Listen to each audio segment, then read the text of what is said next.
Hello, my name is Dr. Alan Acton with Cary Family Dental, and I'm here with Brian Atkinson, Corporal Brian Atkinson, Yes, sir. stationed in Afghanistan for 7 months last year.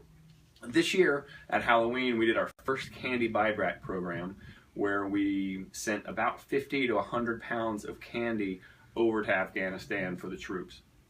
At the time, I didn't realize that the candy was being used both by the troops and by the locals. So I brought Brian in here, who's actually the son of our office manager, Beth, and to tell us a little bit about that experience. Brian, can you tell us a little bit about where you were stationed? Yep. Well, I was been in the Marine Corps for 5 years. 27 years old. I was part of 2nd Law Enforcement Battalion. I was in Afghanistan last year from April 1st until October 17th. Long time. Yeah. I was ready to be home. Basically, what happened with we would get a lot of candy from people all across the United States that would send us care packages.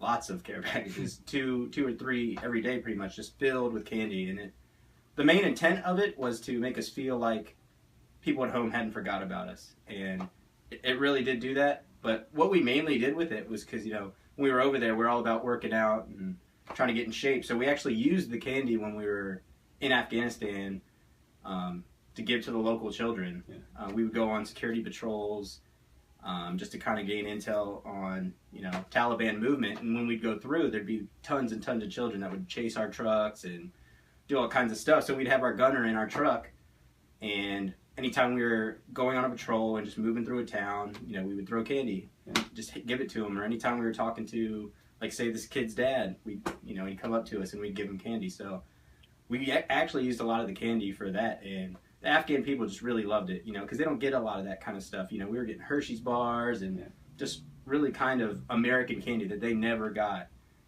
And man, it really put a smile on their face, and it made you feel really good. It made you feel like you're making a difference, even a little bit. Yeah. So yeah, that's awesome. So it was good. Can you think of any one thing in particular that stands out as being somebody that appreciated it or got really excited about it?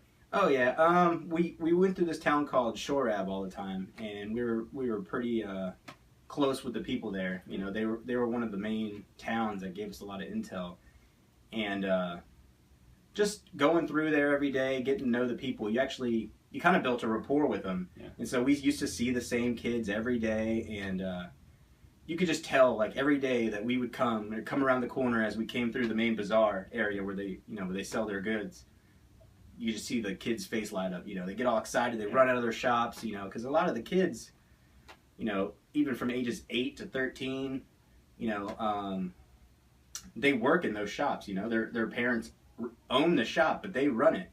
So they would just be so excited to see us. I think they got to feel like a child when we'd come around and give them candy. So it made you feel really good because they have a very hard life, harder than you could ever imagine. Yeah. So that's one of the main things that sticks in my head is just seeing their faces light up over something as small as a few pieces of candy. So that's really cool. We'd wanted to do this buyback program for a couple of years. But it really puts it in perspective to be able to talk to somebody who got to experience kind of what we were doing. So, well, we really appreciate your service and appreciate your time coming in today. Sir. Appreciate it. Yeah, thanks a lot. Yep.